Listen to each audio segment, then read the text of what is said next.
Bonsoir fidèles auditeurs et bienvenue pour le podcast numéro 29. C'est avec l'âme toujours en peine que nous avons suivi le match d'hier face à Angers. Un match qui était programmé exceptionnellement à 17h pour cause de Ligue des Champions, histoire de rajouter une petite touche de cruauté en plus. Jimmy n'a pas survécu d'ailleurs au fiasco de Madrid et depuis il a décidé de tout plaquer pour supporter le Sparta Prague.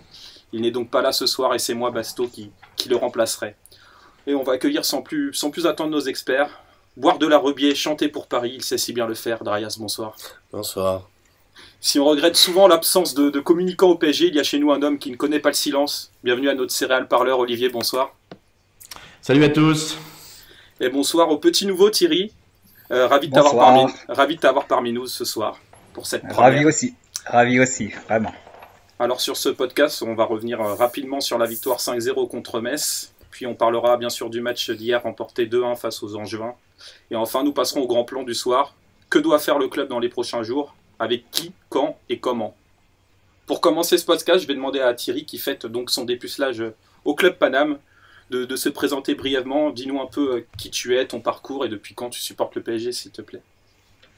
Alors, je supporte le Paris Saint-Germain depuis mon enfance. Pour avoir habité à Boulogne, près du Parc des Princes, j'ai été bercé par les chansons des supporters. J'ai été abonné au Supra Auteuil, au Microbe. J'ai fait énormément de déplacements, dont un qui restera mémorable, c'est celui à Sochaux. Fan inconditionnel du PSG et prêt à le défendre à la vie à la mort, comme on dit. Et voilà, donc on est parti pour ce Club Paname et ce podcast qui, j'espère, se passera très bien. Et je crois savoir que tu as joué à un certain niveau. Tout à fait. Bon, après, c'était au niveau amateur. Ouais. Voilà, mais c'est vrai que j'ai aussi entraîné des moins de 11 et des moins de 13 à l'Olympique de Montigny. Je ne sais pas si vous connaissez, c'est dans le 95. D'accord, très bien. Merci pour cette présentation. Donc on va parler rapidement du match contre Metz qui avait lieu samedi. Victoire 5-0 avec début de Mbappé, Meunier, Silva et Nkunku par deux fois. Donc je vais vous demander rapidement ce que vous avez retenu de ce match. Thierry, tu commences pour fêter cette première. Alors, la première chose, c'est la confiance retrouvée après ce triste 6 mars. Et voilà, donc un match spectaculaire, surtout par rapport aux Lorrains qui ont attaqué. Ce que j'ai beaucoup apprécié, c'est les jeux sur les côtés, beaucoup avec Berchiche et Meunier qui ont beaucoup été sollicités. Et surtout la jeunesse parisienne, car à la seconde mi-temps, on s'est retrouvé quand même avec 5 jeunes issus du centre de formation. Voilà, donc ça faisait vraiment plaisir en tant que Titi parisien. Et est-ce que tu as un joueur à retenir positivement ou négativement de ce match? On va surtout parler de Nkunku pour son doublé, et qui aurait pu mettre le hat-trick si on lui avait pas injustement refusé. Et on a vu un très grand Marco Verratti. C'est vrai, avec deux belles passes décisives. Tout à fait. Olivier, toi, qu'est-ce que tu retiens de ce match? Je retiens la grande difficulté à m'y intéresser parce que je suis encore sous le coup de ce qui s'est passé le 6 mars. Mais sinon, effectivement, ce petit coup de fraîcheur qui nous a un peu redonné le sourire avec Nkunku que j'ai trouvé très très offensif, très très actif et ses 2 buts très efficaces. Voir que maintenant c'est des gamins comme ça qui marquent des buts au PSG alors que nos attaquants ont plutôt le moral dans les chaussettes et l'efficacité au vestiaire, c'était peut-être un élément qui nous a ragaillardi. Mais sinon non, j'ai vraiment traversé ce match comme un fantôme. Merci. Et toi, Darius? Moi, je retiens que on a été fort contre un faible et comme le dit l'adage, nous sommes forts contre les faibles et faibles contre les forts et c'est une qualité quand on rencontre des faibles avec une animation offensive que j'ai trouvée cohérente, même si l'axe est encore et toujours beaucoup trop perméable. Le manque d'efficacité aussi, Olivier parlait d'attaquants qui ont le moral en berne, mais oui, il y a un véritable manque d'efficacité, notamment Nkunku qui a énormément tenté. Et on peut noter l'excellente performance du Titi, comme le disait Thierry, Nkunku, de Marco aussi, que j'ai trouvé fabuleux, et des 2 latéraux. Par contre, j'ai envie de noter que Di Maria s'est vraiment perdu depuis Madrid en fait. On peut noter aussi la difficulté constante de Lassana, même s'il était mieux ces derniers temps sur ce match. C'est vrai qu'il a eu beaucoup de mal. Ce match était en deçà de sa dernière performance. Et dans les tops, je vais juste rajouter Areola qui était sur une bonne série et Draxler qui a fait un match, qui a montré en relayeur, il était quand même assez intéressant parmi les autres joueurs de l'effectif, sans faire non plus une grande performance. Mais ça reste le meilleur relayeur, je pense, du Paris Saint-Germain. Très bien, maintenant on va parler du match qui nous intéresse le plus. C'était le match donc d'hier face à Angers, victoire 2-1 avec un doublé d'Mbappé et une réduction du score en fin de match pour Angers de Toko et Kambi. Paris qui a joué ce match à 10 contre 11 pendant plus de 75 minutes après l'expulsion de Mota en début de match. Donc on va commencer avec toi, Drayas. Quels ont été les points forts du PSG hier, s'il te plaît? Déjà, j'ai bien aimé le 11 aligné. Le milieu, un milieu que je réclame souvent, avec un profil 6, un profil 8 et un profil 10, pour accroître la complémentarité, mieux trouver des joueurs dans les zones offensives, mieux occuper les half space, et j'ai trouvé ça fort. Ensuite de ça, j'ai beaucoup aimé l'attitude de l'équipe et ce bloc qu'on a trouvé qui nous a fait tant de défauts pendant de nombreux matchs cette saison à la sortie de Mota. On a vraiment vu une équipe très très bien organisée, capable de surgir, vraiment regroupée intelligemment et j'ai trouvé ça très très positif. D'accord, merci. Thierry, ton avis sur nos points forts hier? Alors oui, je suis tout à fait d'accord avec Drayas par rapport à l'organisation et le collectif. Et j'ai l'impression, voilà, jouer à 10, ça a augmenté l'esprit collectif. J'ai vu une très bonne attitude où chaque joueur était concerné et à la perte du ballon. Et surtout, ce qui m'a beaucoup impressionné, ça a été l'utilisation du ballon, même si Angers avait peut-être peur de se prendre un but, mais en tout cas, à 10, ça a été vraiment extraordinaire et voilà. Et surtout, ce qui m'a beaucoup plu, c'est la joie des joueurs sur les buts. D'accord, merci. Olivier, toi, t'en as pensé quoi? Je crois que maintenant, pour moi, c'est tellement difficile de juger des prestations parisiennes dans la Ligue 1 quand on voit l'effondrement en Ligue des Champions, que j'ai beaucoup de mal à apprécier véritablement des points forts. On est tellement au-dessus qu'on est forcément plus fort.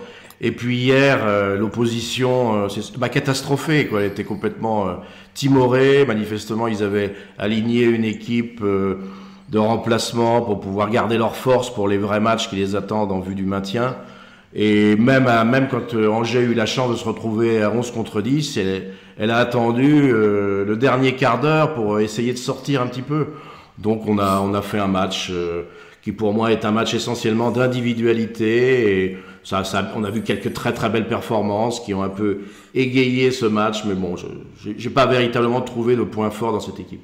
Est-ce que je peux réagir? Vas-y, je t'en prie. Je suis pas vraiment d'accord avec la lecture d'Olivier, notamment d'Angers, qui aurait essayé de pousser un petit peu plus dans le dernier quart d'heure. Ce qui s'est passé, c'est qu'il y a eu beaucoup de changements opérés par Emery qui ont déséquilibré le bloc qui était en place. Et Angers n'a pas tellement changé d'attitude en fait entre l'ensemble du match et le dernier quart d'heure. Le changement d'attitude d'Angers est venu du but complètement stupide qu'on s'est pris. Mais non, ce bloc qu'on a vu est à mettre en avant parce que aurait-on été capable de jouer de manière concernée et collective comme on l'a fait contre Angers, contre le Real ou contre de nombreux matchs, que les impressions les scores auraient peut-être pas été différentes, mais les impressions auraient été différentes. Et voilà. Voilà, tout simplement. Moi, je suis assez d'accord avec Thierry et Drayas. On a vu peu de fois quand le PSG était à 10, au moins du moins sous Unai Emery, souvent Paris à 10 était en énorme difficulté, alors qu'hier, on a plutôt une très bonne gestion en infériorité numérique. Olivier, mais face à un adversaire comme ça, c'est très difficile d'être en difficulté. Ils n'ont pratiquement rien fait, ils n'ont absolument pas pressé. On peut voir effectivement que dans le dernier quart d'heure, et c'est dans ce quart d'heure d'ailleurs qu'ils marquent le but, ils n'ont pas attendu de marquer un but pour se sortir un peu de leur zone. Ils dépassent pratiquement pas la ligne médiane, ils font aucun pressing sur le milieu, ils laissent Marco se balader là-dedans. Non, vraiment, l'opposition a été pitoyable. Donc c'est très difficile d'arriver à avoir un jugement dans ces conditions-là. C'est mon avis, hein, c'est mon avis. On a déjà rencontré des oppositions pitoyables, et ce en étant à 11, en ayant un axe perméable comme c'était pas permis. Contre Metz, contre Metz par exemple, Toulouse, l'année dernière. Enfin, de très nombreuses, où on n'a pas su opposer ce qu'on a su faire à 10 sur ce match. Donc je trouve que c'est quand même à mettre en avant. Très bien. Bon, Puis-je Olivier, rajouter quelque chose? vas-y Thierry. Je voulais, ouais, parce que moi, justement, je trouve que cette année, le fait qu'on ait été réduit à 10, pour la plupart du temps, on a quand même essayé de produire du jeu, contrairement à beaucoup d'équipes qui, dès qu'ils sont réduits à 10, ferment le jeu et se cantonnent à jouer en contre-attaque. Au contraire, quand je pense à Lyon, je pense le match à Toulouse, au Parc, je pense à ce match d'hier. Même quand on prend le rouge en Coupe de la Ligue ou en Coupe de France contre Rennes, on a quand même continué à jouer. Et ça, c'est quand même la force d'une grande équipe, justement, de prendre le contrôle du match malgré tout. Ce qui nous a pas forcément réussi, puisque c'est peut-être en cherchant la victoire qu'on perd à Lyon, par exemple. Contre Lyon, tout à fait, tout à fait, tout à fait. On va passer maintenant au point faible. Olivier, tu avais peu de points forts, donc je suppose que là, tu vas avoir plus d'éléments en ta possession. Tu peux nous dire ce que tu n'as pas aimé hier? Ce que j'ai pas aimé, c'est la continuité de ce que je vois depuis le mois de janvier, où le jeu collectif s'est progressivement dégradé. Aujourd'hui, pour moi, il y a plus d'équipe, hein, c'est les individualités qui permettent à Paris de s'en sortir. Moi, j'ai vu aucune animation offensive cohérente hier. Par contre, à nouveau des belles fulgurances de Mbappé, la propreté de Draxler qui arrive dans les ballons qu'il touche, à les bonifier, les sorties de balles et les transmissions de Marco. Marco a fait un match époustouflant hier, un match qui montre tout à fait la qualité de ce joueur, à la fois dans les sorties de balles défensives, mais aussi dans le pressing, dans la récupération, dans la transmission. Voilà, pour moi, c'est à ça que se résume le jeu parisien contre Angers, c'est de très belles individualités. Et alors la façon dont on a reculé et subi dans le dernier quart d'heure, pour moi, est très démonstrative de l'état mental des troupes et de l'atmosphère de fin de règne qui domine actuellement. Tout le monde n'a manifestement plus qu'une envie, c'est que ça se termine et qu'on passe à autre chose. Et il y a beaucoup d'attitudes qui montrent que des joueurs ne sont vraiment plus concernés par le projet, comme Cavani qui a complètement disparu de la circulation et au fur et à mesure, et Di Maria qui depuis qu'il a été ostracisé au match aller à Madrid alors qu'il marchait sur l'eau depuis janvier, est là aussi retombé dans des errements qui font que il n'est plus grandement utile à l'équipe. C'est une constante dans la carrière de Di Maria, ça d'être bon 2 mois par an. Thierry, toi, quels ont été pour toi les points faibles du PSG hier? Alors on va être obligé de revenir quand même sur ce carton rouge. Et après, j'en fais quand même, je trouve que c'est pour une équipe qui a toujours la possession, on est quand même à 5 cartons rouges. Et et on a souvent, nous a souvent fait des fautes qui auraient pu être graves, même qui auraient pu blesser, et qui ont déjà blessé, comme je pense à la sortie de Lopez sur Mbappé, je pense à Ocampo sur Dani Alves. Et donc voilà, bon, ça c'était par rapport au carton rouge, mais malheureusement Mota est un habitué, il sait très bien qu'il est dans le collimateur et qu'il n'a pas le droit de faire ça. Donc voilà, et après il y a aussi Cavani qui a vraiment été mal servi. C'est vrai qu'on joue à 10 et qu'il devait être travaillé, mais c'est toujours pareil. Il nous fait des appels extraordinaires et que les personnes ne le voient pas. Et il y a toujours comme à Metz, ce manque d'efficacité et aussi un peu de réussite, puisque Di Maria aurait pu être buteur et ce qui aurait peut-être sauvé son match, mais Mbappé l'a sauvé sur la ligne et voilà. Et est-ce que toi aussi tu as vu un flottement de l'équipe dans le dernier quart d'heure avec une équipe qui se désorganisait? Moi, j'ai pas senti ça comme ça, hein. J'ai senti, oui, c'est vrai que après ils mettent plus d'attaquants, mais après Draes a raison, c'est surtout par rapport au changement. Et encore une fois, moi, l'attitude de Rabiot, quand il a la balle, ok, mais quand il a pas la balle, voilà, on le voit pas ni défensivement, ni faire les courses de compensation comme le faisait, c'est qui l'a remplacé, je sais même plus. Voilà, donc moi, c'est et voilà, ce qui fait que voilà, ça, je pense, c'est la rentrée des remplaçants qui a changé un peu le dynamisme de l'équipe. Très bien, merci. Drayas, toi, ton avis sur la question? Déjà, j'aimerais rebondir sur une chose qu'a dit Olivier que j'ai trouvé très marrante. Il a dit qu'il y avait, mis à part quelques individualités, grosso merdo, que des individualités, et que s'en sont sortis grâce à des individualités. Et il cite 3 individualités qui participent à des mouvements offensifs ensemble. C'est ce qu'on appelle en général une animation offensive. C'est quand tu as 3 individus qui arrivent à jouer dans le même sens et qui vont dans une direction, c'est une animation offensive et donc ils jouent plus tellement que en individu. Moi, ce que j'ai pas aimé, c'est ce but. Il y a plusieurs fautes sur ce but qui sont claires. La principale, on va parler que de ça là, c'est Trapp qui soit il ne sort pas. soit il sort, mais il sort beaucoup plus vite. Ce but, on ne doit jamais le prendre. Et ce but a un impact, oui, les changements, mais aussi redonner un petit peu d'espoir à Metz, qui pour l'instant, Metz n'arrivait pas à passer, n'arrivait pas à trouver. Angers. Paris était toujours très très bien placé, il n'y avait absolument aucun espace, et on leur donne de l'espoir comme ça, gratuitement. Et enfin, des changements qui ont fragilisé un équilibre qui était bien. Ouais, j'ai trouvé ça dommage. Les entrants n'ont pas forcément su se mettre au niveau de ceux qui étaient là avant. Et j'ai trouvé ça regrettable. Parce qu'Emery sort 3 offensifs pour faire pour faire rentrer 3 milieux. Et donc forcément tu recules, et quand le PSG recule, souvent le PSG subit et se fait peur tout seul. Je suis d'accord avec toi. On va passer maintenant au top du match. Donc je vous autorise 3 tops pour ce match. Thierry, tes tops? Alors, homme du match, Marco Verratti. Il a pris le contrôle du match, il a régalé, il a su gérer, il a su temporiser, casser le pressing qu'il a pu avoir, enfin le pressing d'Angers quand ils osaient monter. Il a orienté au maximum, et voilà, là c'est vraiment, mais je trouve sincèrement, beaucoup de personnes disent que Verratti n'est plus avec Ancelotti, il était meilleur. Moi je suis désolé, je le trouve beaucoup meilleur cette année que les autres années. Sincèrement, c'est vrai que c'est dommage que son carton jaune fait qu'on va retenir que ça peut-être de sa saison, mais je le trouve vraiment très intéressant cette saison. Après, ça serait mon deuxième, ça serait Mbappé, qui, voilà, pour son activité, pour ne pas se cacher, parce que ça c'est un pro, ça c'est extraordinaire. Et c'est là qu'on peut faire le parallèle avec Di Maria, c'est que ce gamin ne se cache pas. Le gamin, même s'il va échouer après, il va revenir, et il va continuer. Il va continuer d'accélérer, d'attaquer, de proposer, et même s'il y aura du déchet, il va toujours continuer son idée en tête. Et ça, c'est très bon à souligner.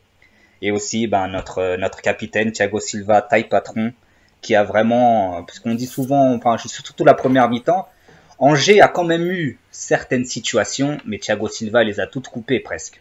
Que ce soit même sur les corners, que ce soit sur les balles, sur les balles entre deux, quand il fallait sortir au niveau du milieu de terrain, extraordinaire. Et vraiment, je pense que ce petit tour sur le banc à Madrid l'a beaucoup plus concerné pour la fin de la saison. D'accord, merci. Darius, est-ce que tu partages cet avis? Pour Marco, oui et non. Il y a toujours ce carton rouge à Madrid qui me reste en travers de la gorge et qui, moi, m'empêche de le mettre sur la plus haute marche, même si effectivement il a proposé un match très cohérent. Pour Mbappé, j'ajouterais, je ferais pas forcément la différence avec Di Maria, parce que Di Maria ne se cache pas, c'est juste qu'il rate tout. Mais pour Mbappé, j'ajouterais le fait qu'il semble que ce manque de confiance de l'attaquant qu'il caractérisait sur ses dernières sorties semble être derrière. On a retrouvé un Mbappé flamboyant, on a retrouvé des bonnes prises de risque sur ses frappes, là où avant il frappait que vraiment soit dans les bras du gardien, soit hors cadre. Et c'est peut-être qu'il en a fini de cette crise de confiance qui le bloquait. Ensuite, j'aimerais nommer Draxler, que j'ai trouvé lumineux à de nombreuses reprises. Basto, tout à l'heure, tu disais que peut-être c'était le joueur le plus intéressant à jouer en relayeur. Il le montre sortie après sortie. Il y a des matchs où il se rate, mais l'un dans l'autre, c'est juste de l'excellent. Il sait parfaitement se placer pour occuper les all-space et se rendre disponible pour les passes de ses partenaires. Il est capable de relancer une touche. Il est capable de parfois temporiser s'il faut, de bien regarder autour de lui. Vraiment un apport très intéressant. Et sinon, j'ai un top en réaction. On en a parlé un petit peu, ça va être Rabiot. Oui, Rabiot a pas fait assez d'efforts, a passé assez d'efforts défensifs, mais j'ai juste trouvé que quand Rabiot part de la ligne basse, plutôt que de partir en tant que relayeur où il est haut, où à chaque fois qu'il va recevoir la balle, oui, il va trouver des décalages, il va trouver des passes, mais il va attendre 3 minutes avant de faire sa passe, ce qui fait que l'équipe en face a le temps de se replacer. Quand il prend la balle et qu'il décide de se projeter, là on a une vraie plus-value, et il a fait 2 percées qui ont été formidables dans ce sens-là.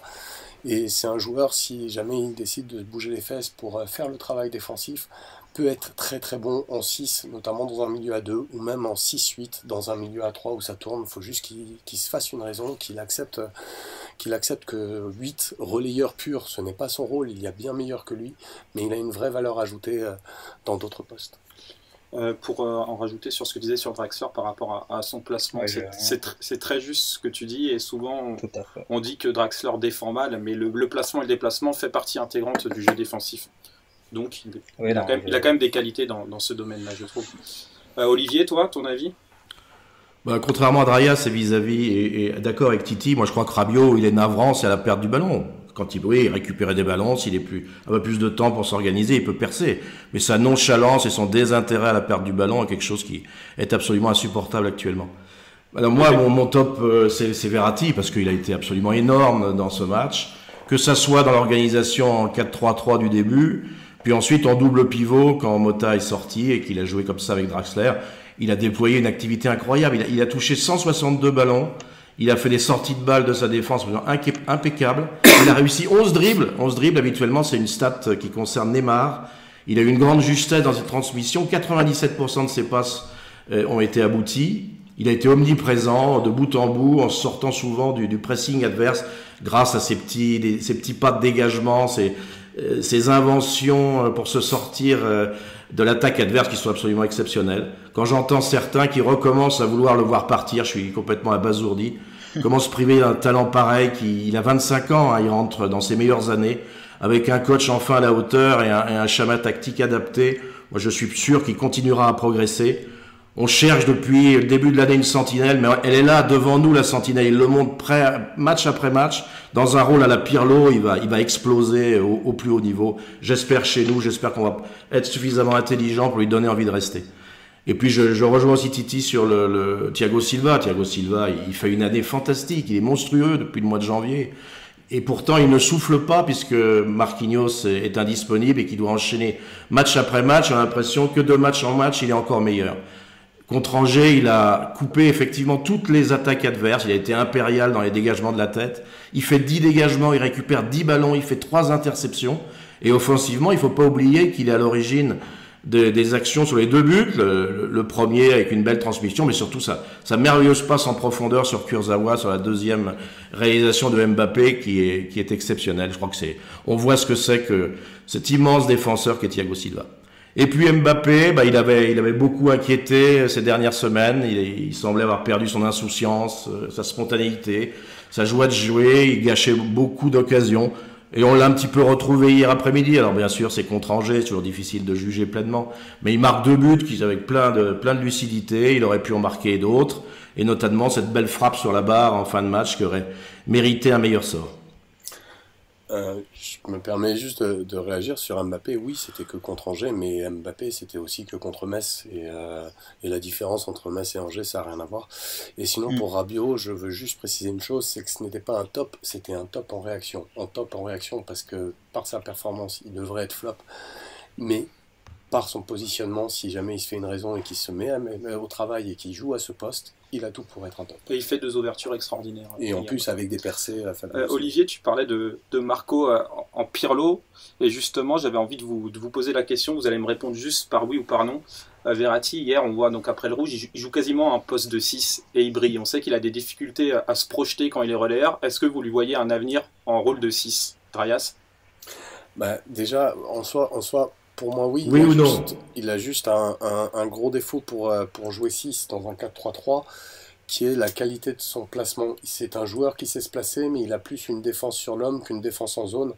Et ce qu'on attend d'un grand 6, comme peut l'être par exemple Mota, mais on peut aussi citer Busquets, on peut en citer beaucoup de grands 6, ce sont des joueurs qui savent se placer avant de savoir défendre sur l'homme. Marco Verratti est très fort en défense sur l'homme.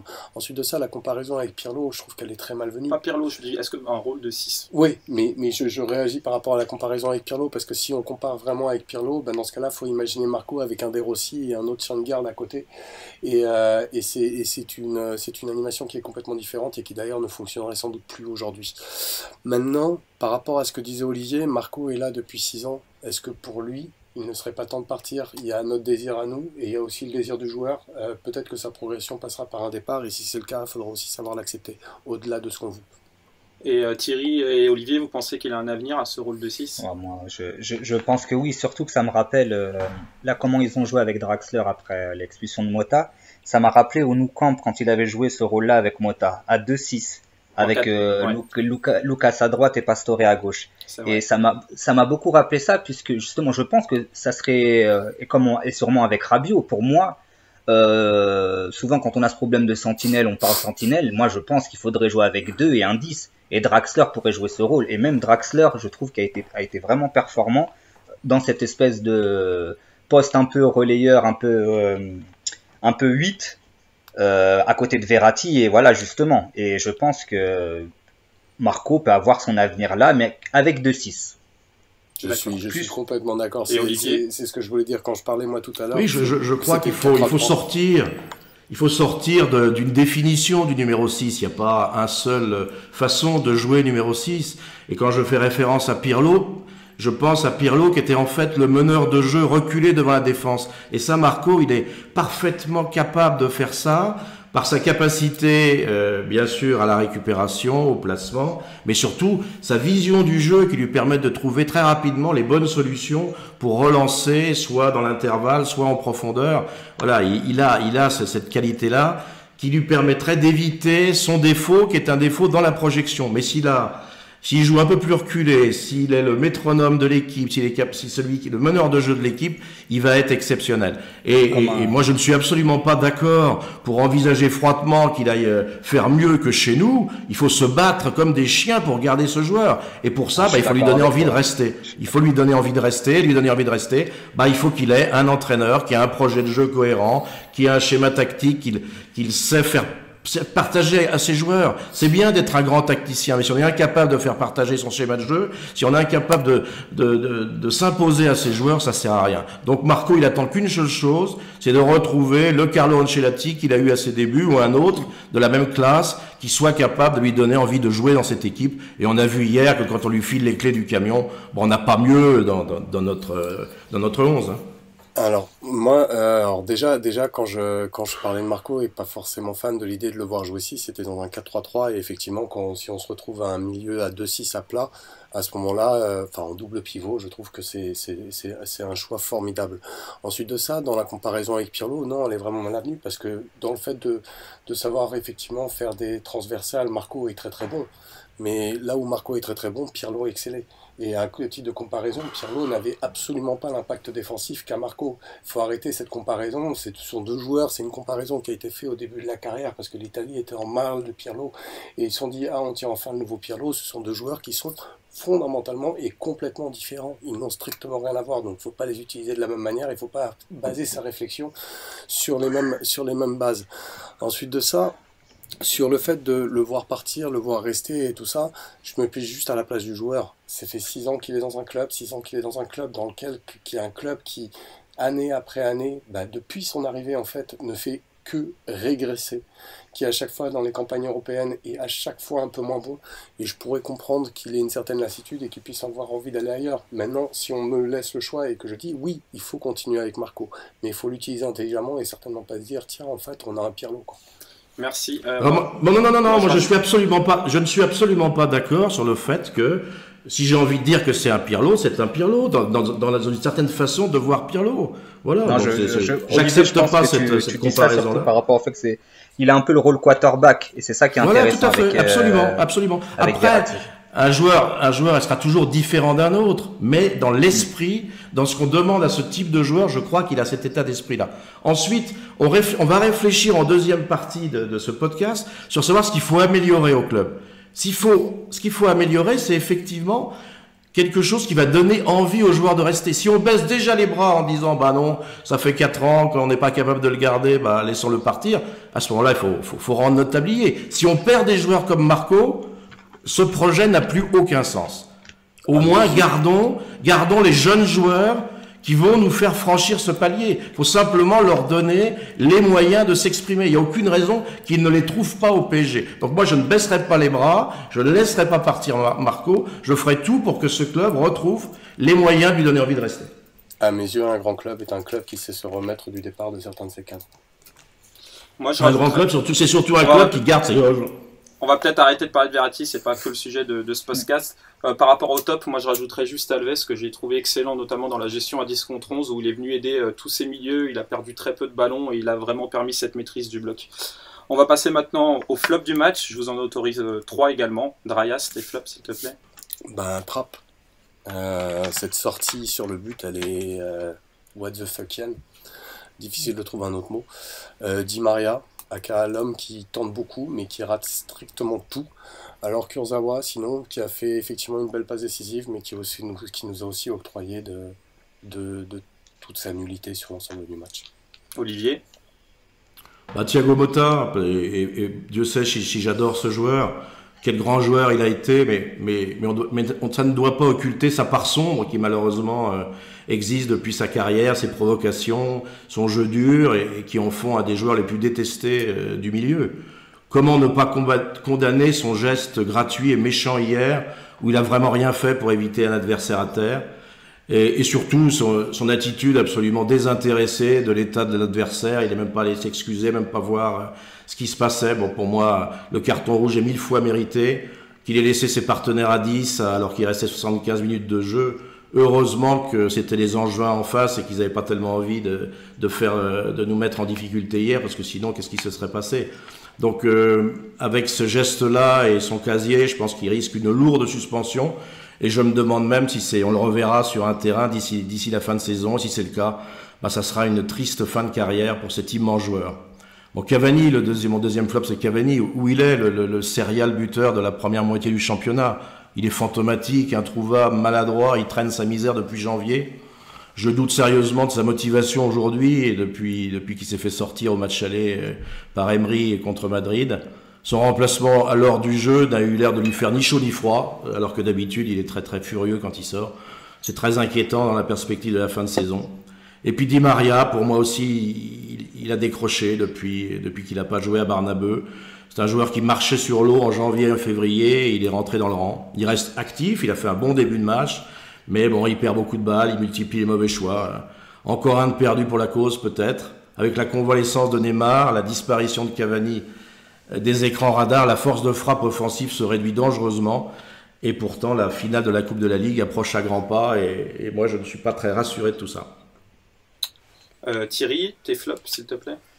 Alors, pareil qu'Olivier, hein, j'en ai deux sur trois, enfin même 3 sur 3 en finale. C'est vrai, puisque Cavani aussi.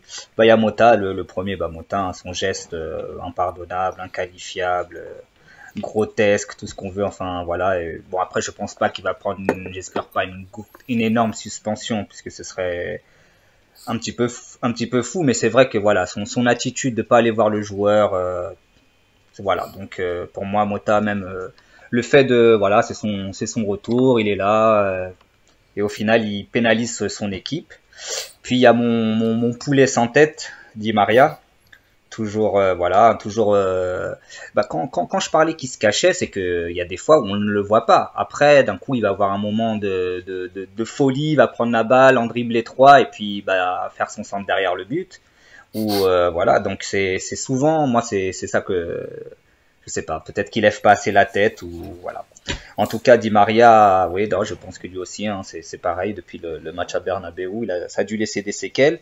C'est dommage pour tout le monde, mais bon, en espérant que il soit décisif pour les matchs de Coupe de la Ligue qui arrivent et les gros chocs qui nous attendent, enfin les peu de gros chocs qui nous attendent. Mais il aurait quand même pu être buteur. Et après, il y a Cavani qui malheureusement, moi où je le trouve un peu plus, je le trouve un peu dépité, c'est que justement il fait énormément d'appels et qu'il n'est pas servi et que maintenant il a un peu du mal, il y va plus. Vous pourrez remarquer qu'il y avait des fois où il faisait des courses derrière le dos des défenseurs, mais il ne le fait plus, puisqu'il sait qu'il ne va pas être servi. Donc après à sa décharge, il y a le rouge qui fait qu'il doit sortir assez rapidement. Et c'est vrai qu'on attend beaucoup plus de lui. Il a quand même eu certaines opportunités qui ont été contrées, le peu qu'il a pu se démêler, mais c'est vrai que ça reste très en dessous du Cavani qu'on a connu. Je voulais juste réagir, je peux, sur Olivier tout à l'heure disait, en parlant de Motta, qu'il n'avait rien fait pour éviter le joueur, qu'il n'était pas allé s'excuser. Au début, je me suis dit qu'il parlait de Lopez, mais non, il parlait de Motta. Je voulais juste dire ça. Quel rapport? Je vois pas le rapport, Bah, je vois pas le c'est problème. exactement Je comprends pareil. Il pas. n'avait rien fait pour éviter Mbappé. Il n'était absolument pas. C'est comme le Il match. n'avait même pas été s'excuser derrière. Il avait absolument rien fait. Et voilà, c'est juste. J'ai cru que tu parlais de Lopez. Puis après, je me suis rendu compte que tu parlais de Mota. C'est juste my bad. Voilà, tout simplement. Mais on parle du match contre Angers. Tout le monde a condamné le geste de Lopez. C'est pas le geste de Lopez qui va excuser celui de Mota. Là, je vois pas je vois pas le problème. Ça excuse en rien celui de Mota. Je dis pas du tout que ça Bon, excuse celui de d'accord. Mota. Je dis juste, voilà. Merci. Moi, je rajouterais un flop, c'est l'entrée de Lo Celso, qui est un peu dans le dur en ce moment et qui a un défaut qui est un peu constant et qui m'énerve un peu, c'est cette faculté à garder beaucoup trop la balle.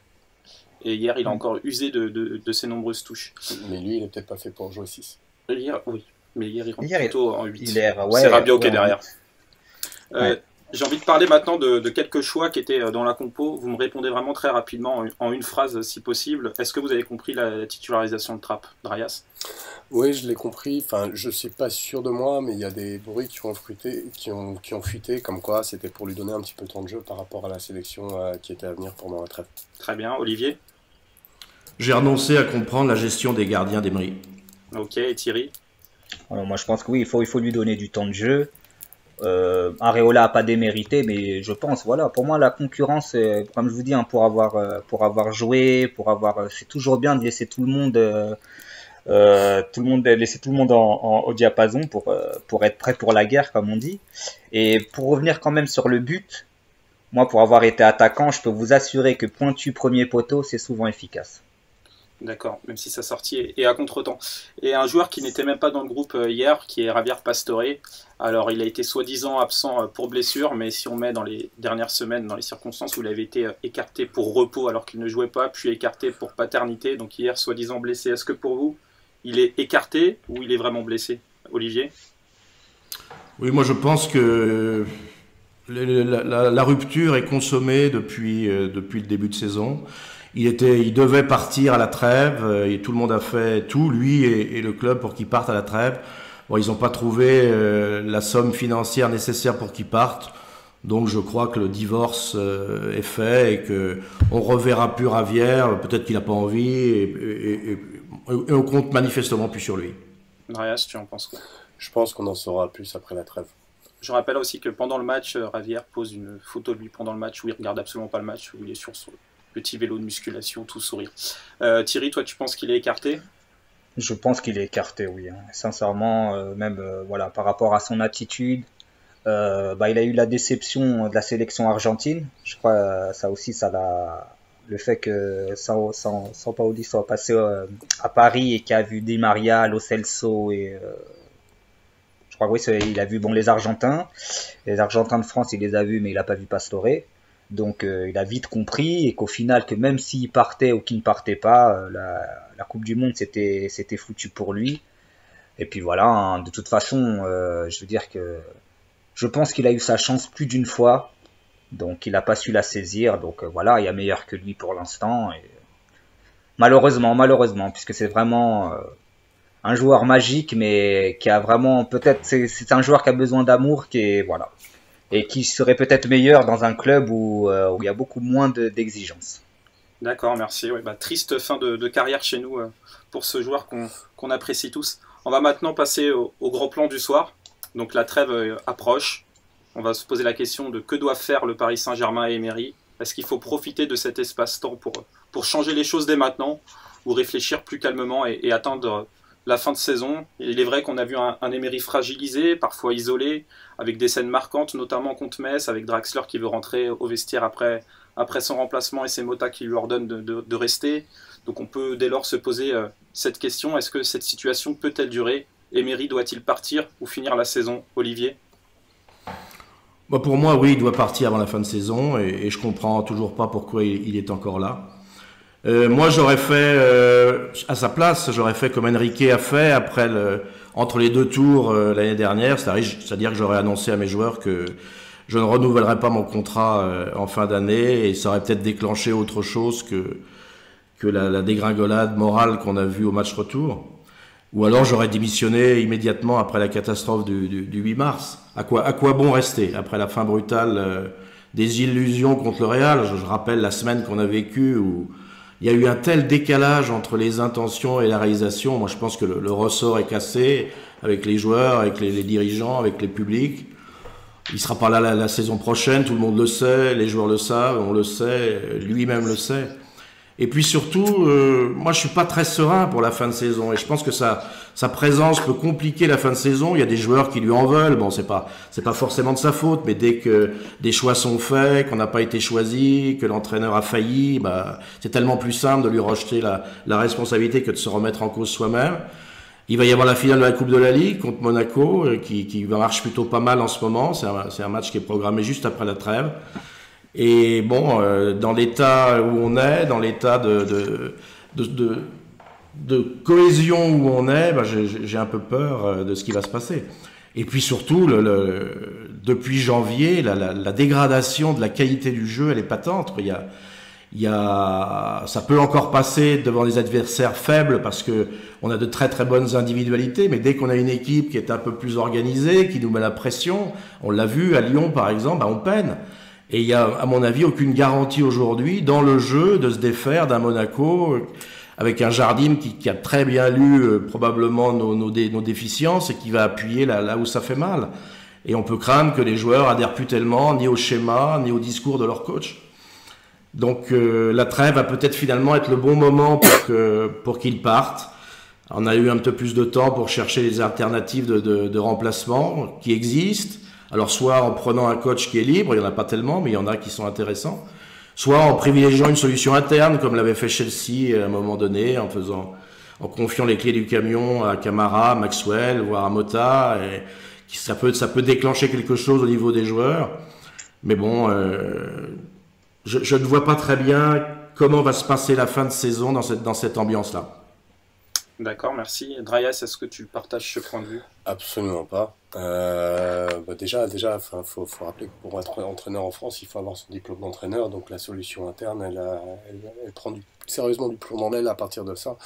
Ensuite de ça, virer Emery à 3 mois du terme de son contrat, c'est prendre le risque de se prendre un procès qui est bien inutile. C'est une équipe qui a connu de grandes insuffisances en Europe, mais c'est une équipe qui gagne. Le seul match tendu, ça sera la finale de la Coupe de la Ligue. Après ça, en championnat, nous avons tellement d'avance que le championnat est déjà acquis. La finale de la Coupe de France se promet d'être relativement accessible. Changer dans une équipe qui gagne, parce que même si ça gagne pas comme on veut, ça reste une équipe qui gagne. Ça peut ne pas être compris, bien sûr qu'il y a des insuffisances, mais ces insuffisances ne sont pas un frein pour finir la saison. Et ce serait juste dépenser de l'énergie pour rien. Il serait bien plus intelligent de prendre son temps pour trouver un remplaçant, mais pas seulement un remplaçant au niveau du coach, et ça on va en parler après. Tu penses qu'il n'y aura pas de problème contre Monaco en finale de la Coupe de la Ligue? Bah, il peut y en avoir, mais je pense pas que changer de coach serait la garantie qu'il n'y ait pas de problème. Je ne vois pas en quoi le changement d'un coach avec aussi peu de temps pour travailler permettrait d'avoir quelques garanties à ce niveau-là. Donc effectivement, on joue une équipe qui est très en forme en ce moment, avec un coach, Leonardo Jardim, qui pratique un football simpliste, mais diablement efficace, qui est, comme l'a rappelé Olivier, très capable de lire les insuffisances des autres équipes et de s'appuyer dessus. En plus, c'est une équipe qui correspond pas très bien à notre jeu, puisque c'est une équipe qui se base beaucoup pour le contre. Ils ont retrouvé ce qui leur faisait défaut en début de saison, une certaine efficacité, une certaine fluidité dans leur contre-attaque. Donc non, de toute façon, ça sera dur, mais changer de coach n'apporterait rien par rapport à ça. J'ai une petite question pour toi, Drayas. On a vu Romain Molina dans sa dernière vidéo qui disait que Nasser avait imposé Rabiot en 8 à Unai. Est-ce que si cette info est vraie, pour toi, Emery aurait dû démissionner à ce moment-là? Ben, c'est la grande question. C'est pourquoi ce coach, si toutes les rumeurs qui nous reviennent aux oreilles, a accepté un deal pareil? Pour quelle raison n'a-t-il pas tout simplement claqué la porte? Mais je pense que ça, on ne le saura jamais.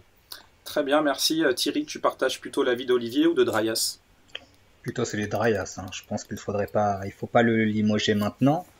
Parce que malgré ses choix et ses compositions qui nous ont peut-être nous fait tirer les cheveux des fois, il y a un vestiaire de professionnels, certains joueurs espèrent encore jouer la Coupe du Monde, et même peut-être tout simplement on va se racheter par rapport au Real de Madrid. Et surtout ce qui est intéressant quand même avec Emery, moi, c'est sa façon dont il parle football. Mbappé était un des premiers à avoir dit justement ce qui m'a plu avec cet entraîneur, c'est qu'il parlait football. Comme on prend l'exemple de plusieurs joueurs qui sont passés avec lui, c'est souvent ça. Et je trouve quand même qu'il a réussi à faire progresser pas mal de nos jeunes. On peut parler de Rabiot, Kipembe. Voilà, je pense que sincèrement, je pense que cet entraîneur, son discours passerait mieux avec des jeunes qui sont en apprentissage que des joueurs confirmés. Mais ça, voilà. Ouais, peut-être Et il a aussi le contexte qui n'était pas fait pour lui. tout à fait. Et il a aussi prouvé sa valeur dans les affaires domestiques, surtout en trouvant une parade contre les bus, parce que ça, c'était vraiment un gros problème qu'on avait. Et il présente quand même un bilan de 4 défaites en 2017.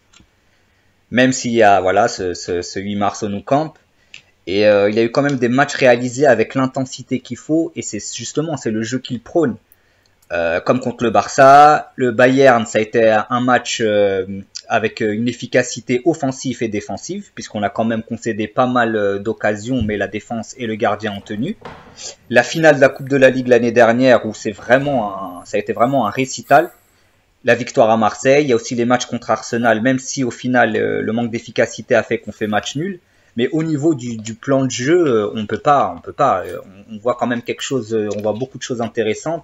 Et quand on compare avec certaines équipes, je pense qu'à part Guardiola et peut-être le Barcelone et le Bayern, pas beaucoup d'équipes contrôlent la possession de balle, essayent d'avoir la possession de balle à chaque match. Et je veux dire, je pense que le problème aussi d'Emery, c'est son message, puisqu'il aurait sûrement plus de force et d'impact s'il le disait en espagnol. Parce que croyez-moi, dans un vestiaire, le pouvoir et le choix des mots peuvent vous transcender. C'est le coach qui parle. Très bien, merci à Thierry. Donc les erreurs semblent se répéter au PSG d'année en année, et si du changement paraît nécessaire, il en faut à tous les étages et pas forcément seulement au niveau du coach. On en avait parlé lors du dernier podcast en évoquant ce qui n'allait pas au PSG. On va maintenant rentrer un peu plus dans les détails en ne se concentrant pas seulement sur quoi changer, mais comment et avec qui. Donc avant d'évoquer le futur coach, je vais vous demander pour vous quelles sont les priorités cet été au sein du club. Est-ce qu'il faut changer les responsables ou alors les laisser en place mais en restructurant la direction, en rajoutant peut-être un nouvel homme fort? Thierry, pour toi, est-ce qu'il faut changer notre direction? Non, je suis un peu partagé. Parce que pour avoir rencontré Nasser, c'est une personne attachante, vraiment, et qui se soucie vraiment de son club. C'est un passionné du Paris Saint-Germain. Mais justement, le problème, c'est qu'il est trop proche des gens et des joueurs. Et je pense que ça a été dû aussi qu'il a fallu leur vendre la Ligue 1. Et donc il a dû les chouchouter pour justement qu'ils n'aient pas envie de partir. Après, je reste quand même persuadé que c'est un projet jeune et que on a quand même le temps par rapport à ça, et que justement il ne faut pas juger dès que les choses vont mal, il ne faut pas tout remettre en cause, puisque la stabilité c'est ce qui nous emmènera tout là-haut. Et par contre cette année je pensais vraiment qui prendrait du recul avec les arrivées d'Antero, de Maxwell qui a rejoint l'organigramme, puisque je me suis dit que Maxwell s'occuperait du relationnel dirigeant-joueur. Et avec le départ de Létang et Kluivert, on s'était dit que il allait donner des missions à d'autres personnes et que lui allait être plus en retrait. Mais après, quand on entend qu'il y a des désaccords, tout à l'heure tu parlais de Maman Rabiot. C'est vrai que voilà, même la sortie de Draxler, toutes ces choses-là, je trouve que c'est bien qu'ils chouchoutent ces joueurs, mais j'aimerais bien aussi qu'ils les mettent à l'amende quand il faut, de leur dire de respecter l'institution et de respecter leur coach. Mais après, si lui-même vient interférer dans les choix du coach, donc c'est difficile. Mais je pense que lui partir maintenant, non. Mais peut-être qui prennent vraiment du recul et qui est une personne qui connaît bien le foot, et surtout qui soit français, je pense, parce que ça aiderait beaucoup par rapport aux médias et par rapport à toute l'image ou à chaque fois cette histoire de QSG. Voilà, je pense que ça pourrait aussi changer les choses. Très bien, merci. Drayas, ton avis sur la question? Concernant Nasser, que dire si ce n'est effectivement, comme toi, j'ai cru qu'il allait prendre un peu de recul cette saison après avoir voulu se mettre au premier plan.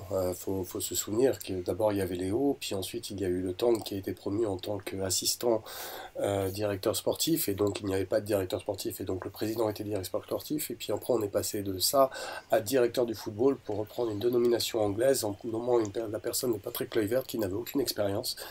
Et Nasser était vraiment l'homme devant. Et j'ai eu l'impression que oui, il aime vraiment le club et ça, on ne peut pas lui retirer. Mais il a pris aussi goût dans le fait d'être l'homme devant le Paris Saint-Germain. Et j'ai l'impression que là-dessus, s'imaginer qu'il prendra un peu de recul, c'est une illusion. Je peux me tromper, mais j'ai vraiment l'impression que ce soit le cas. Ensuite de ça, j'aimerais faire référence à une déclaration récente de Arrigo Sacchi, un inconnu du football, qui a déclaré Je pense que tous doivent se poser la bonne question au club. Il faut bien comprendre que le club est la partie la plus importante du chantier, parce que tout part du club, de son histoire, de sa vision, de ses règles et de son leadership. Le club vient avant l'équipe et l'équipe vient avant chaque individualité. La sensation que j'ai, c'est que cette hiérarchie des valeurs est inversée au PSG. Tu ne construis pas une histoire comme celle du Real en quelques années, c'est vrai, mais tu peux avoir des idées, une vision, une organisation. Le PSG dépense beaucoup, mais cela ne peut pas suffire. On l'a vu mardi soir. Ils ont dépensé plus que tout le monde l'été dernier. Et ils ont livré une partition vraiment insuffisante. Les Parisiens n'ont pas une énorme histoire européenne, alors s'ils veulent vraiment gagner, il faut des idées et des idées claires. Et pour moi, il dit tout. C'est-à-dire qu'il dit tout ce qui manque au PSG en peu de mots. C'est un leadership cohérent. On parle de la gentillesse de Nasser, mais c'est pas la gentillesse qui va nous amener loin, c'est de la compétence. On a besoin de compétences. On a besoin de compétences. Alors, ok, la direction peut être un relais du Qatar et pas forcément, mais que le frontman soit compétent, on a besoin d'un directeur sportif qui sache taper du poing sur la table, qui sache se faire entendre vis-à-vis des instances. On a recruté un mec qui, tout au plus, qui est un excellent recruteur, mais qui n'est qu'un excellent recruteur, qui n'est absolument pas un directeur sportif. Alors, voilà, moi j'aimerais bien qu'un Arrigo Sacchi et je doute qu'on puisse le faire se sortir de sa retraite de football, mais devienne un petit peu le chef de projet de ce que pourrait être ce Paris Saint-Germain-là. Mais il y a une vraie restructuration à faire qui va à tous les étages. Et j'ai l'impression, moi, que Nasser, lui, aime le PSG, mais aime être le président du PSG. Et que ça devrait passer nécessairement par le départ de Nasser, même si je crois que c'est une illusion complète et je crois qu'on va rester dans le statu quo le plus dur. Merci. Olivier, ton avis, s'il te plaît. Je crois qu'on l'a dit tout au long de la saison, même les saisons précédentes. L'entraîneur est responsable, mais c'est pas le seul dans ce club. Et il a pâti des carences de l'équipe dirigeante. Ces carences de l'équipe dirigeante, c'est la méconnaissance du produit football, c'est le manque de soutien à son staff technique, c'est l'interventionnisme. Et il n'y a pas que Emery qui a souffert de ça. Carlo a été le premier à en souffrir, et c'est sûrement un des facteurs qui ont pesé dans sa décision de partir au Real, quand il a été ennuyé pour des choses qui n'avaient pas une grande importance à ses yeux. Et que dire de Blanc, qui a dû faire 100 directeurs sportifs compétents pendant 3 ans, et qui a subi plus que tout autre le copinage des joueurs et de Nasser, jusqu'à l'humiliation de l'affaire Aurier, qui a compromis son autorité dans le vestiaire. La conclusion de ces années de stagnation et même de régression, c'est que Nasser et son entourage, parce qu'il y a tout ça, il y a la nébuleuse autour de Nasser qui prennent des décisions chacun de son côté sans s'occuper du reste, ils ne peuvent plus piloter ce projet sportif ni continuer à interférer au risque de le faire capoter complètement. Ils doivent donc soit être remplacés par d'autres, soit au moins être mis hors d'état de nuire, c'est un terme un peu fort, mais voilà, qui n'est plus à s'immiscer dans ce secteur où ils n'ont pas la compétence. Et c'est pour ça que le management du secteur sportif doit être confié à un professionnel de la chose, ayant une délégation totale de la gestion du secteur. On le fait bien pour Jean-Claude Blanc, qui est à la direction générale. Pourquoi on ne le fait pas à la direction sportive? Et moi, je verrais bien une structure avec un manager général et 2 adjoints qu'on a au club actuellement, qui pourraient être Maxwell, dans l'interface entre le manager général et le vestiaire, et Enrique, dont on connaît les talents de recruteur. Alors s'il fallait établir un sorte de portrait robot de cet homme providentiel, moi je pense comme Thierry qu'il doit être français, parce que ça calmera les attaques de la presse et du microcosme, ou en tout cas s'il n'est pas français, il doit maîtriser complètement la langue. Quand on voit que les communicants s'appellent Enrique qui ne communique pas, Nasser qui a fait des progrès en français mais qui quand même ne peut pas rentrer dans des grandes conversations. Et Emery, qu'il faut sous-titrer pour comprendre ce qu'il dit, c'est catastrophique.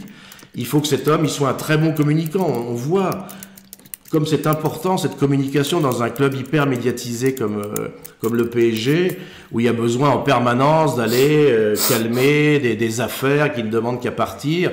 Et on voit qu'en ne le faisant pas, elle s'aggrave. Il faut que ce soit quelqu'un qui soit expert dans les relations humaines avec les dirigeants, dans les relations humaines avec le staff, dans les relations humaines avec les joueurs. Et il faut surtout que ce soit quelqu'un d'expérimenté, qui a prouvé ses compétences dans ce management d'un ou plusieurs projets sportifs de très haut niveau.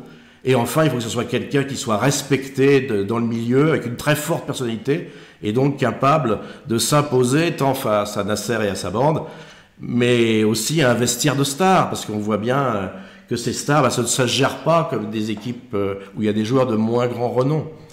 Alors, je ne sais pas s'il existe ce personnage-là, j'en ai bien sur le bout de la langue, mais je le garde en réserve parce qu'il est très clivant et j'ai pas envie de déclencher des réactions primaires.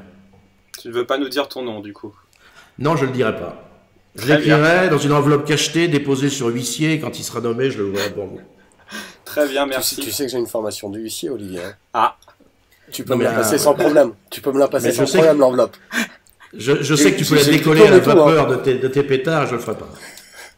Très bien. En parlant des dirigeants, Enrique et Nasser sont en ce moment au Brésil depuis quelques jours. On les voit communiquer en abondance sur le sujet. On les voit sur des tweets tout sourire au soleil. On les voit dans des vidéoclips. Est-ce que vous trouvez ça normal, ce qui se passe, ce déplacement au Brésil? Olivier, ton avis sur la question? Je crois que ça pose vraiment le problème du recrutement d'un joueur comme Neymar dans le club, dans l'état où nous sommes. Tu peux pas recruter un joueur de ce niveau-là si à tous les niveaux le club est en état de marche pour pouvoir le gérer. Parce que ce joueur aujourd'hui, il est à 1000 lieues au-dessus de toutes les structures du club. Il est au-dessus de l'équipe dirigeante, il est au-dessus du staff technique, il est au-dessus de ses partenaires. On a l'impression qu'aujourd'hui, le projet du PSG se résume à un seul nom, Neymar. Donc Neymar prend toute la place.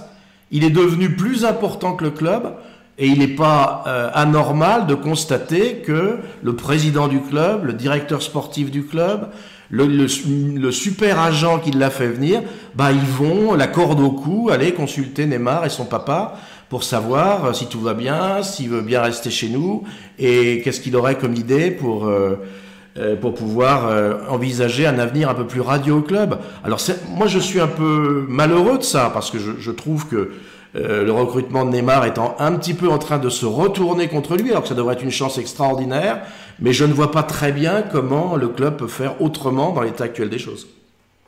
Merci. Est-ce que toi, Drayas, ça te choque ce déplacement au Brésil?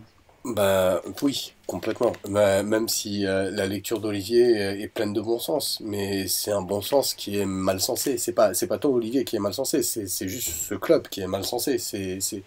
C'est quid du message envoyé aux autres joueurs. Rappelons que Neymar, après s'être fait opérer, qui était dans sa villa luxueuse au Brésil, on a tous appris qu'il avait une villa très luxueuse où il recevait de temps en temps sa copine, de temps en temps ses amis, et de temps en temps donc Nasser et Enrique.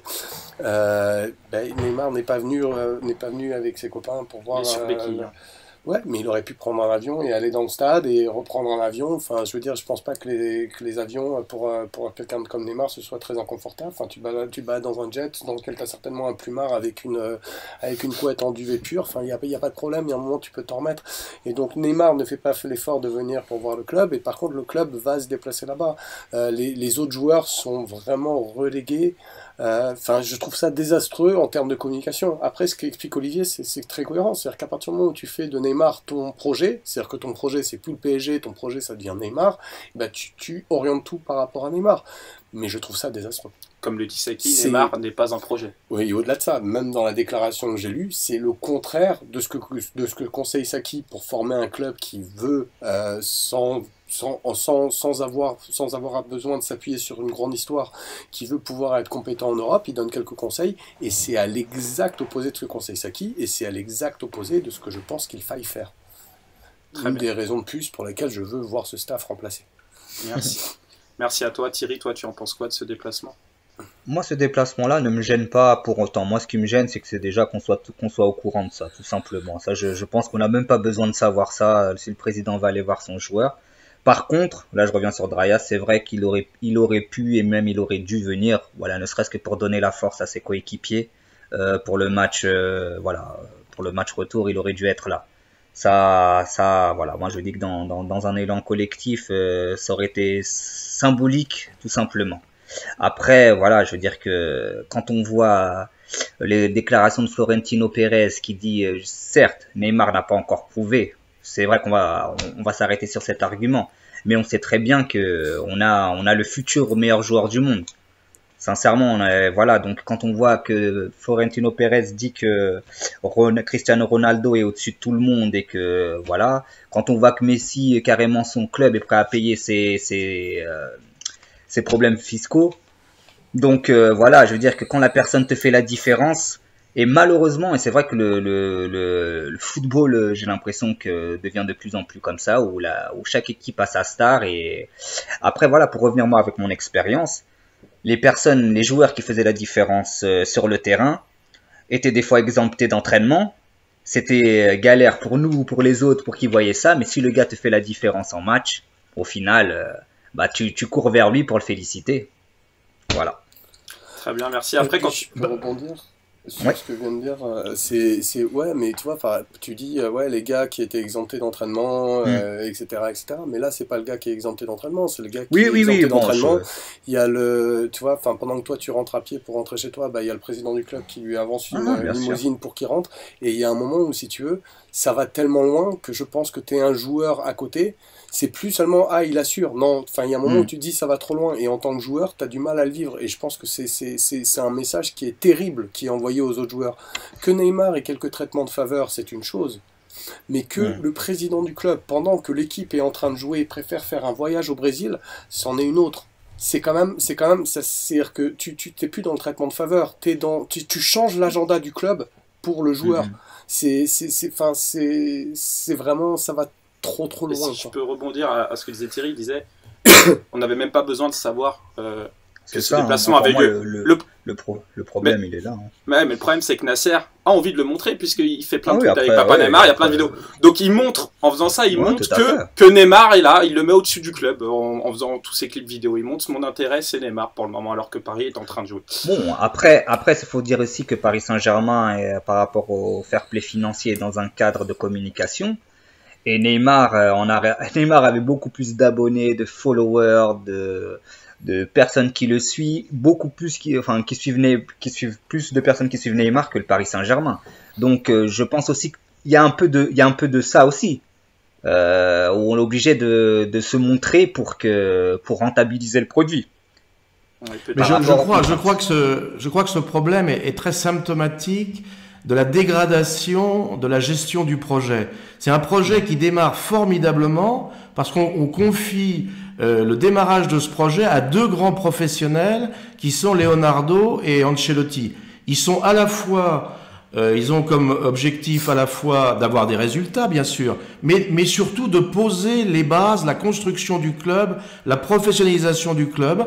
Et c'est ça qui aurait dû être continué année après année pour se retrouver maintenant 7 ans après le démarrage du projet, avec une structure suffisamment forte et solidaire et soudée à tout niveau pour être capable de faire face au choc que représente la gestion d'un joueur comme Neymar, qui dépasse tout ce qu'on peut imaginer comme affaires qui à tout moment peuvent se passer entre les joueurs. Neymar, c'est une multinationale, Neymar, il gère son image en même temps. Bon. Donc il y aurait besoin d'avoir une structure extrêmement forte, et on est au moment où on a l'impression que la structure est la plus faible. Et c'est ça qui rend extrêmement interrogatif sur le projet actuel, mais aussi sur le côté impératif de remettre les choses sur les rails. Sinon, Neymar, ça va pas durer très longtemps. Lui, il va faire le tour du sujet et il va se rendre compte qu'ici, il trouvera jamais les moyens d'avoir le tremplin qu'il souhaite. Neymar, il est là pour nous faire grimper, mais il est là aussi pour grimper avec nous. Si on n'est pas capable de réaliser ce challenge avec lui, ça va s'arrêter très vite. C'est vrai. Il y a une interview d'une journaliste brésilienne qui est très proche du clan brésilien et notamment de Neymar, qui vient de paraître sur parisfan.fr, il me semble, où elle dit que Neymar a été assez halluciné au départ de voir par exemple que les entraînements à Paris étaient ouverts et du coup Neymar en profite, c'est-à-dire que nos entraînements qui sont à huis clos, c'est-à-dire pour nous simples spectateurs, on ne peut pas y aller, mais les familles des joueurs peuvent être présents et on voit la famille de Neymar, ses amis qui sont là pour prendre des photos, des vidéos. Est-ce que c'est pas là aussi quelque chose qui montre un espèce de Disneyland, un espèce de foutoir dans ce club, Drayas? Bah, moi, ce que je vois, c'est quand elle dit ça et que donc elle en a parlé avec Neymar, c'est une très grande amie de Neymar, et donc quand elle dit ça, donc c'est que Neymar lui a dit, bah, c'est toute la différence qu'il y a, ne serait-ce qu'avec Barcelone. C'est-à-dire qu'à Barcelone, bah, les entraînements sont interdits au public, et par public, ça entend tout le public. C'est-à-dire que toute personne qui n'a pas un lien direct avec l'entraînement n'a rien à faire là.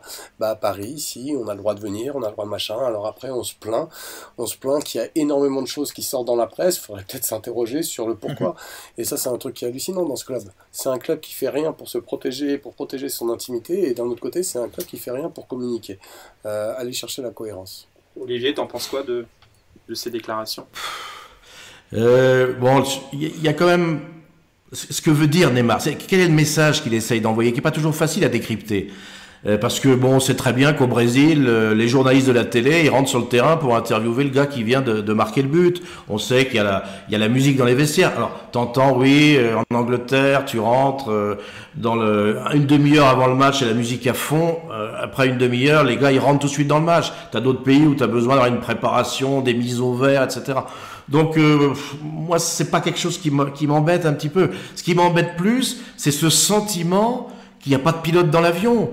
Et c'est quand même le boulot d'Enrique, si jamais il y a le bordel autour des entraînements, de mettre de l'ordre à ça. Qu'est-ce qu'il fait, Enrique? On lui dit de rien faire, on le laisse dans son bureau. C'est tout ça, c'est le fait qu'il n'y ait pas de structure. J'imagine, on va en parler tout à l'heure, mais j'imagine l'irruption d'un Conte, quoi qu'on pense de son rôle d'entraîneur, mais quand on connaît son caractère, s'il y a un souk comme ça, mais il va sortir la Kalachnikov et il va faire sortir tout le monde, c'est pas possible. Tu peux pas travailler comme ça. Et elle disait autre chose, elle disait que à Barcelone, les infos de vestiaire sortaient parfois 3 ou 4 mois après, et que Neymar avait été complètement halluciné, par exemple que toutes les histoires autour du penalty gate sortent dès le lendemain dans la presse, et Neymar était vraiment effaré à ce niveau-là que tout sorte dans ce club. Thierry, t'en penses quoi de toutes ces déclats? Bon, moi, par rapport à ce que la famille vienne, à ce que les amis viennent, c'est pas le problème, puisque de toute façon, pour moi, les joueurs doivent prouver sur le terrain. C'est ça le plus important au final. C'est ce rectangle vert et c'est être efficace, c'est être voilà. Et donc, si la personne n'est pas bonne, là, on a tous les moyens de lui dire que arrête ça. Après, je sais pour le camp des loges, je sais que souvent il y a beaucoup les familles qui venaient, il y avait des choses comme ça. Mais après, moi j'ai surtout l'impression quand on dit qu'on a un peu régressé ou un peu depuis ce temps, c'est que avant on avait quand même un vestiaire d'hommes. Je peux vous parler de Ibrahimovic qui a vraiment professionnalisé. Et ça n'a pas été Nasser, ça n'a même pas été Leonardo, ça n'a même pas été Carlo, ça a été surtout Ibra qui a fait les choses pour que les joueurs aient un cadre professionnel. Et surtout, parce que je vais vous donner même un exemple, quand je vois l'attitude de Kurzawa, la première année avec Ibra, il mouftait pas. Parce que justement, il y avait peut-être ce joueur-là qui avait cette aura qui fait que tu vas l'écouter. Et voilà, donc, mais après, c'est vrai que par rapport à ce que dit Olivier, les Brésiliens, c'est la fête, c'est toujours comme ça. Donc voilà, le plus important, ça reste, et ça restera toujours le terrain. Moi, après, ce qui peut se passer en dehors, au final, ça va peut-être faire des clics, ça va peut-être faire ça. Mais au final, c'est le terrain et leur performance. Sauf que moi, je pense que ce qui se passe sur le terrain dépend aussi de ce qui se passe en dehors et dans la vie du club. Ça a forcément des conséquences. On va maintenant passer au sujet qui nous tient tous en haleine, à savoir qui sera le futur coach du Paris Saint-Germain. Je vais vous demander dans un premier temps de me dire quel est pour vous le profil idéal du futur coach, en prenant en compte le fait qu'il peut y avoir ou non des changements au sein de la direction.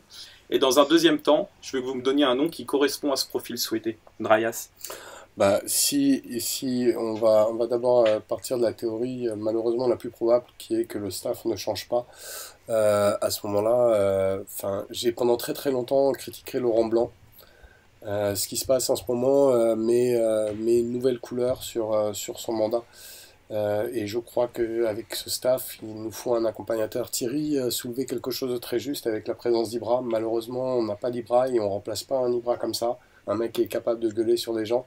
Il n'y a que Léo qui était à peu près capable de tenir tête à Ibra. On se souvient de ce contrôle antidopage en finale, enfin pour le dernier match de la saison.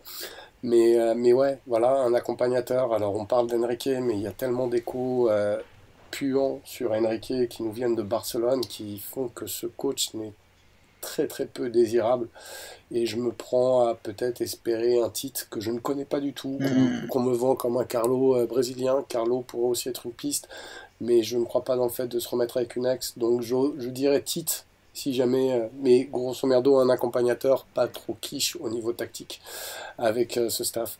Et si on devait changer de staff, j'ai envie de dire, c'est pas à moi de le dire, ça sera au staff de le dire. Et je ferai confiance dans le staff. Enfin, moi, ce que j'aimerais, c'est ce que disait Arrigo Sacchi, c'est que ce soit une idée claire, qu'il y ait une cohérence entre l'homme le plus haut dans le staff, avec l'homme le plus bas dans le staff, entre le président, le directeur sportif, l'entraîneur, qu'il y ait un message qui soit clair, qui soit diffusé, qu'il y ait des responsabilités qui soient partagées. Que l'entraîneur se retrouve pas à parler du projet sportif comme Unai Emery s'est retrouvé à le faire récemment. Pourquoi ? Parce qu'il y a un directeur sportif qui le fait. Et à partir du moment où il y a cette cohérence, je leur laisserai le soin de nommer le coach qui leur correspondra bon. Et peut-être j'émettrai mon avis dessus, mais j'attendrai 1 an et demi avant de vraiment le juger. Et à ce moment-là, j'ai pas envie de donner de nom, mais ce que j'aimerais, c'est un nouveau staff qui choisisse son nom. On sent dans ta voix tes doutes sur le futur parisien Andreas. Olivier, s'il te plaît. Moi, je voudrais d'abord, en préambule, renvoyer les auditeurs à un papier très complet que notre ami Yvan a écrit sur le site du Club Paname au sujet de cette recherche des entraîneurs. Bon, vu les expériences passées, une chose me semble fondamentale, c'est la notoriété du coach. Quel qu'il soit, c'est quelqu'un qui doit inspirer immédiatement le respect pour son parcours, pour ses résultats au plus haut niveau européen, parce que sinon, à chaque fois, ce manque de notoriété lui sera reproché, lui sera renvoyé au visage. Alors, si la direction sportive ne change pas, là, il faut un dompteur, il faut un gars qui rentre dans l'arène avec un fouet et un cercle enflammé pour tenir à distance cet environnement qui empêche de travailler. Et là, je verrais un Italien à forte poigne. Alors, j'en attendrai pas au départ des résultats. J'en attendrai simplement qu'ils remettent au milieu de la maison les priorités. Ça, les priorités, c'est un projet sportif extrêmement cohérent. C'est des séances de travail extrêmement dures, des exercices fastidieux et répétitifs, de façon à ce que tout le monde sache exactement ce qu'il faut faire. Et puis, vis-à-vis des dirigeants, si le premier qui l'embête en quoi que ce soit, il se barre. Il y a des entraîneurs qui existent, qui sont capables de faire ça. Et malheureusement, sur un contrat de courte durée, peut-être que cet homme fort permettrait de remettre un petit peu d'ordre dans la maison. Si heureusement, on arrive à avoir enfin une nouvelle gouvernance sportive avec, comme l'a dit Drayas, un projet organisé, du haut jusqu'en bas de l'échelle, là, on peut espérer avoir un autre type de coach. Et il y a 2 profils qui me tentent. Soit peut être un coach avec un vrai projet de jeu et quelqu'un qui est un passionné, qui va entraîner l'adhésion par la force de sa conviction avec un jeu offensif et spectaculaire, parce que c'est ça ce qu'on veut à Paris. Mais il faut aussi qu'il ait prouvé, avec des victoires, notamment Ligue des Champions, que cette philosophie fonctionne. Et là, il y en a qu'un seul exemplaire, on le connaît tous, et malheureusement, il est inaccessible. Mais si on peut pas avoir ça, il faut que ça soit un pragmatique. Et là aussi, Drayas l'a cité, il faut que ça soit un accompagnateur, parce que je pense que ces grands joueurs-là, ils ont simplement besoin d'être canalisés, d'être réorientés, d'être protégés. Et Carlo Ancelotti serait mon favori. J'aurais adoré avoir Allegri, mais je crois que lui aussi n'est pas mûr pour ce type de projet. Voilà, je pense que c'est ces deux versions-là qui m'intéresseraient. Ok, donc à la différence avec Drayas, toi, si le club est réorganisé, tu veux un accompagnateur, alors que Seb le veut dans le cas où le club n'est pas réorganisé. Je peux rebondir par rapport à ce qu'a dit Olivier. C'est juste que je vois pas l'intérêt d'avoir un dompteur quand un joueur, si jamais il n'est pas content, ne va pas te le dire, mais va appeler Papa Nasser pour dire je suis pas tout à fait content de ce qui se passe, et que tu as le président qui va ensuite aller voir le dompteur pour lui dire écoute, il faudrait que tu te calmes parce que là il y a notre joueur super important. Il y a des joueurs parmi des super importants, super chers qui m'ont dit qu'ils n'étaient pas contents. Mais l'intérêt, je trouve qu'avec cette présidence, on a besoin de quelqu'un qui arrondisse les angles, qui veille à pas choquer les habitudes, qui veille à... Parce que malheureusement, tant qu'il y a une connexion directe entre la présidence et les joueurs qui bypassent l'entraîneur, un entraîneur à poigne, à mes yeux, est voué à l'échec. Pour toi, ce serait le mieux dans le pire, en fait, ce choix-là. Ce serait un choix par défaut. Ah oui, mais complètement. Pour moi, c'est catastrophique. Pour moi, si on reste avec la même direction et qu'on change rien, c'est une catastrophe. Ce club va à l'échec. Attends. Point. Si aujourd'hui, on n'a eu que des entraîneurs qui se sont écrasés, on voit le résultat. Si tu as un entraîneur qui, parce que le président va venir lui parler du mal-être des joueurs, l'envoie chier, lui dit si vous m'emmerdez, moi je démissionne, il va peut-être réagir un petit peu différemment.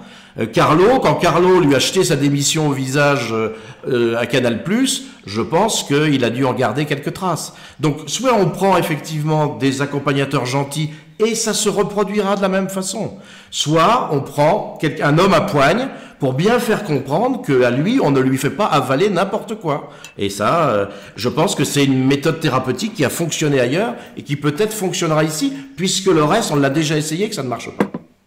Thierry, toi, quel est le profil du coach que tu aimerais voir?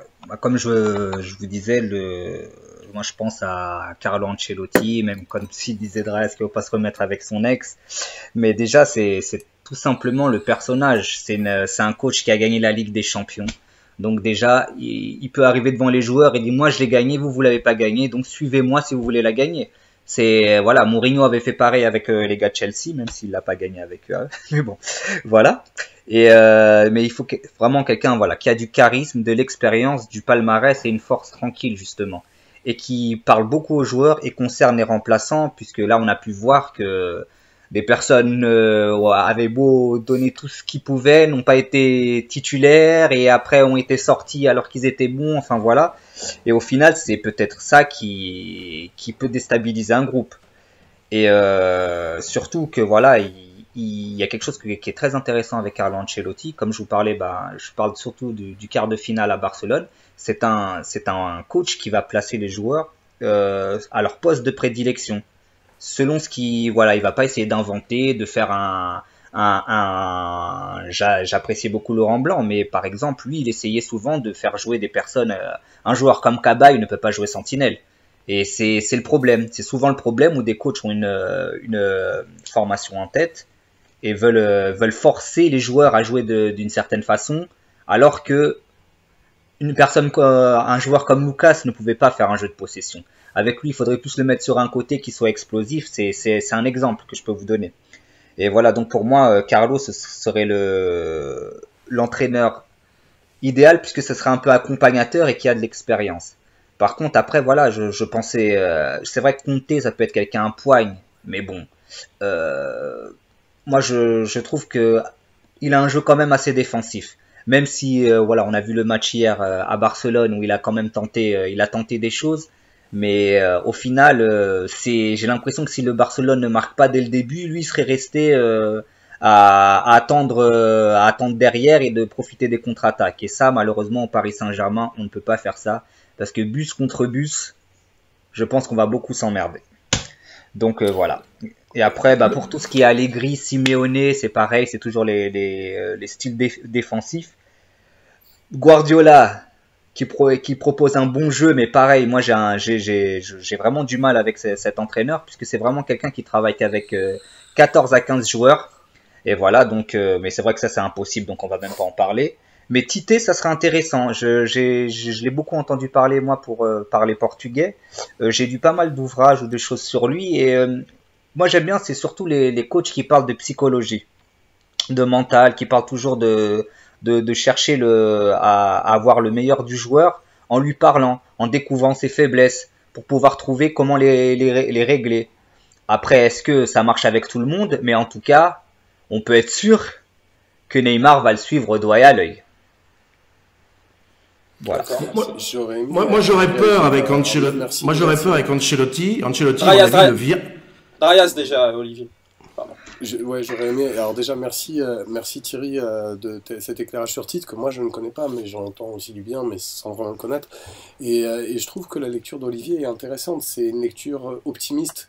En fait, Olivier, quelque part, tu es en train de nous dire que tu espères que le fait de mettre un coach à poigne va obliger Nasser à sortir de sa zone de confort et faire exploser la direction de cette manière-là. Maintenant, je ne peux que souhaiter que tu aies raison, en fait. Et à ce moment-là, je me range derrière ton avis et je ne serai pas forcément nécessairement le même coach que je choisirais, mais effectivement, essayons un mec à poigne. Maintenant, moi, j'ai l'impression que ça marchera pas, quoi. J'ai l'impression que ça marchera pas et qu'on doit passer par la réforme de la réforme de la structure. Mais si effectivement ton plan pour faire réformer la structure, c'est de mettre un coach qui les fasse sortir de la zone de confort, eh ben j'applaudis, allons-y. Mais ça risque d'exploser tout court, en fait. Oui, mais tu sais, parfois, l'explosion est nécessaire pour repartir sur le banc de Je suis d'accord. Vis-à-vis de Carlo, moi j'adore Carlo, je serais très heureux qu'il revienne au club, mais je suis persuadé qu'il ne reviendra pas si Nasser est là. Il sait que ça ne changera pas, il va se retrouver dans les mêmes conditions, et Carlo, c'est pas un garçon qui accepte ça, hein. Il aura d'autres propositions, et il va pas, s'il n'a pas des garanties, parce qu'il est échaudé, qu'on va le laisser travailler cette fois-ci, il ne reviendra pas.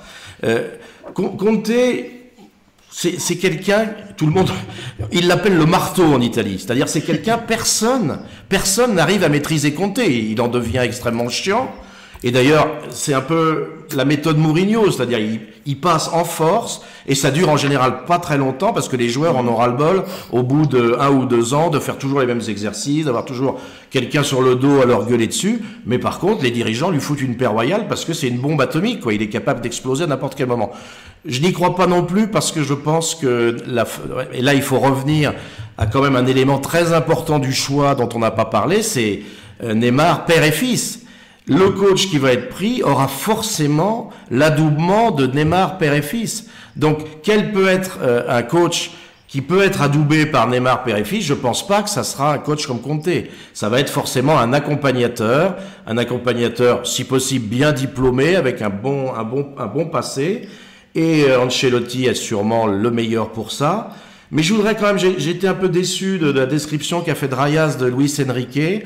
Moi, j'ai pas du tout la même vision de ce coach.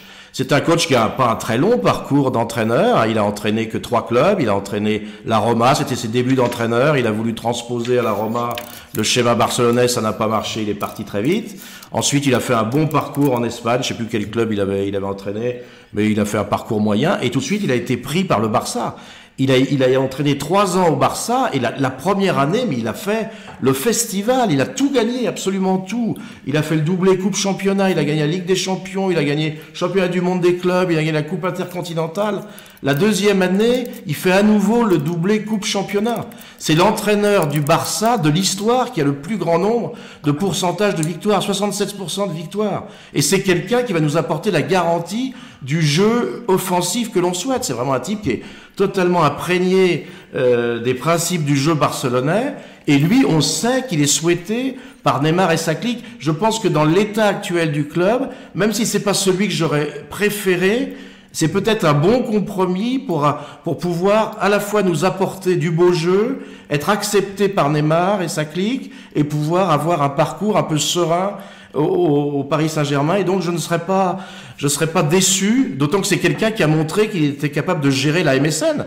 Il a eu, lui, la MSN, puisqu'il a apporté Suarez dans la corbeille de mariée, et il a très bien su gérer ça. Il a même imposé à Messi, qui jouait dans l'axe avant son arrivée, de jouer sur le côté droit. Donc non, et c'est un type qui, quand il était joueur, c'était pas un rigolo, hein. C'est quelqu'un qui a une forte personnalité. Et moi, j'ai beaucoup admiré son attitude entre les 2 matchs avant la remontada, où il a eu l'intelligence de prendre tout sur lui, et il est sûrement un des facteurs qui a libéré le vestiaire pour permettre cet exploit-là. Donc je crois qu'il a quand même beaucoup de qualités à la fois techniques et humaines pour peut-être reprendre le projet à ce moment-là. Alors, déjà, c'est marrant ce que tu dis sur Enrique, qui, comme tu le dis, et moi avec, hein, c'est un coach qu'on connaît pas si bien que ça, parce que ni toi ni moi ne l'avons vu tous les jours. Par contre, ceux qui l'ont vu, c'est très marrant, tu es en train de vendre le fait qu'il va être le dépositaire du jeu à la barcelonaise. D'ailleurs, c'est ce que Laurent Blanc avait essayé de faire. Mais par contre, ceux qui suivent le club, c'est-à-dire les supporters qui ont vu tous les matchs, le qualifient de fossoyeur du jeu à la barcelonaise. C'est-à-dire Ah, que pour eux, Enrique, c'est-à-dire qu'avant, on n'arrivait pas à survivre avec l'héritage Guardiola, ça marchait pas. Et il y a un mec qui est arrivé et qui a réussi un truc, c'est tuer le jeu à la barcelonaise. Et il l'appelle Luis Enrique. C'est les supporters qui disent ça, c'est les journalistes qui disent ça, c'est tout ça. Ensuite, c'est marrant. Attends, je finis juste. Ensuite, c'est marrant parce que tu es en train de dire, il a réussi à faire fonctionner la MSN. La MSN, c'est la MSN qui l'a lâché et qui a fait en sorte qu'il soit viré derrière. Donc en fait, tous les arguments que tu dises sont complètement faux, en fait, correspondent pas du tout à la réalité. C'est-à-dire que tu es contredit par ceux, pour le jeu, tu es contredit par ceux qui effectivement suivent le club et ceux qui le commentent.